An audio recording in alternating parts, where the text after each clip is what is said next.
I sent you to the royal wedding with simple instructions. Save your time, save your money. Welcome to Road and Railroad. I'm Cinnamon, a former screenwriter.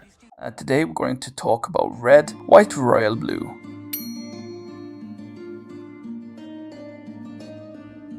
The Hollywood trend of political correctness continues, and following Barbie and Oppenheimer, we've welcomed red, white, royal blue within just a month. Compared to the previous The Little Mermaid, Barbie and Oppenheimer, this film can be considered a fresh upgrade in terms of political correctness. In recent years, among the various film and television productions, you might find it challenging to discover one that's stacked with more buffs. Oh, let me clarify, stacking buffs is a popular term from the Chinese internet. Originally from gaming, it's now used to describe how the European and American left increased their bargaining power in competition through the accumulation of various identity tags, thereby gaining advantages. For instance, in an election, when qualifications and abilities are roughly equal, the candidate who claims to be a transgender, a minority, and a vegetarian can easily defeat their opponent by advocating for environmentalism through halting oil drilling. Looking back, you'll find that red, white, royal blue has stacked quite a few buffs. An all-female White House staff, from the president to the core of the campaign team. The British Prime Minister is also a woman, and she's of African descent. Additionally, the First Gentleman is at home doing the dishes, while the bisexual First Son can only play a figurehead role in his mother's campaign, just like what Ivanka did for Donald Trump. Faith in America that always looks to the future, not back at the past. Her vision for America has you at the center, your hopes, your values. His only campaign strategy is to register 1 million new voters in Texas.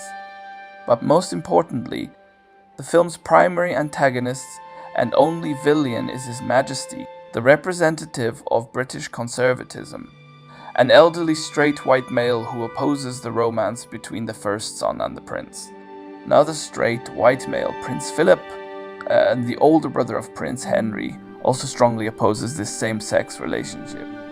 The only family member who supports Prince Henry is his sister Princess Beatrice. You see, is there a more politically correct plot setting than this? Barbie created a politically correct Barbie lamp in a fictional world, but this film brings political correctness directly into the real world of the movie. However, there's a twist here. This movie is surprisingly not bad. Yes, when we say something is not bad in American culture, it often means somewhat bad but hasn't reached a disastrous level.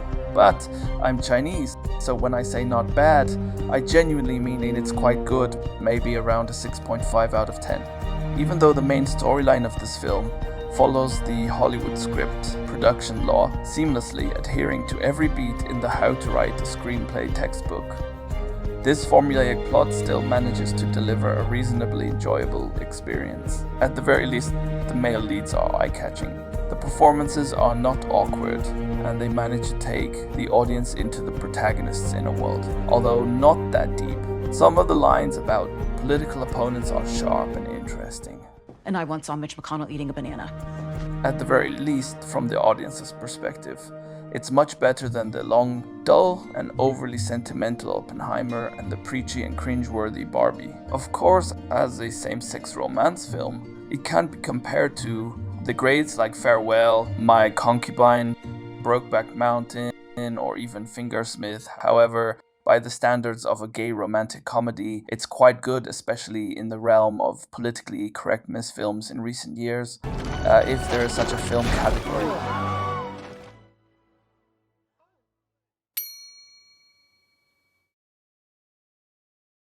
On Reddit, someone once posed this question: what is a film that portrays an ideology you heavily disagree with, but admire how that ideology is symbolized and written?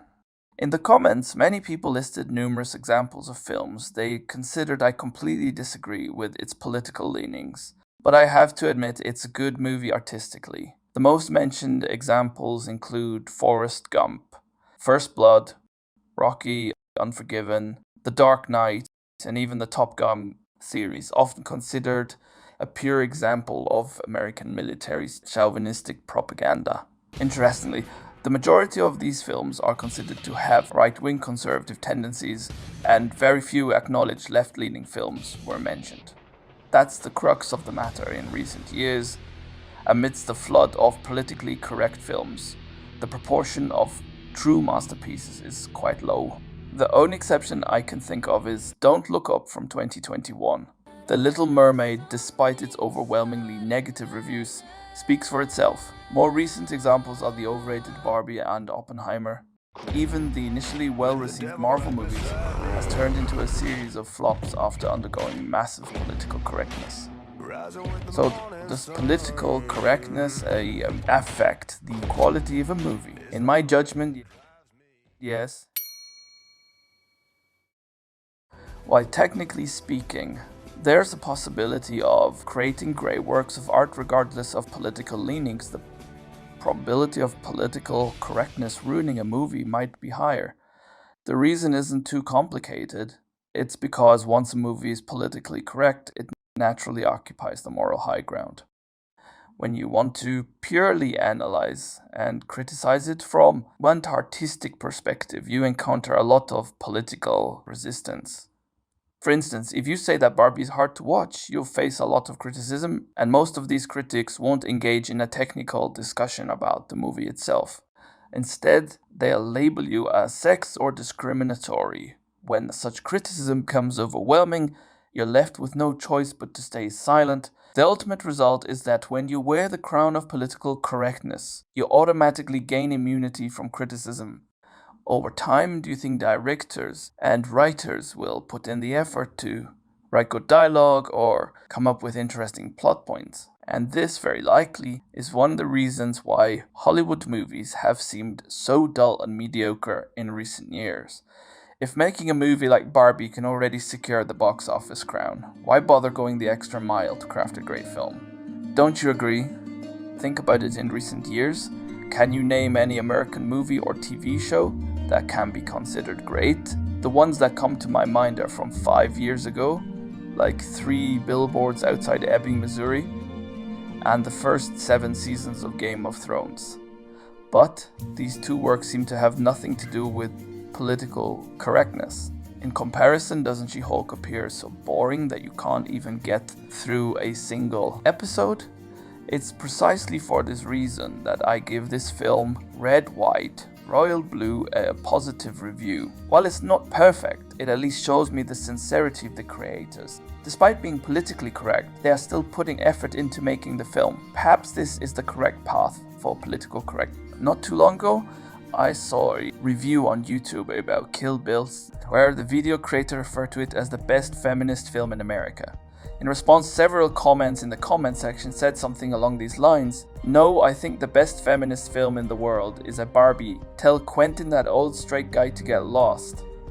Lastly, do you really want to make a movie with left-leaning values? Go learn from the Koreans.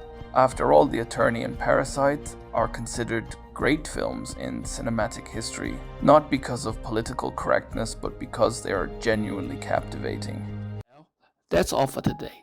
If you enjoyed this episode, please feel free to like, subscribe, and share our video. And don't forget to ring the bell for updates so that YouTube's algorithm can better recommend our channel. See ya!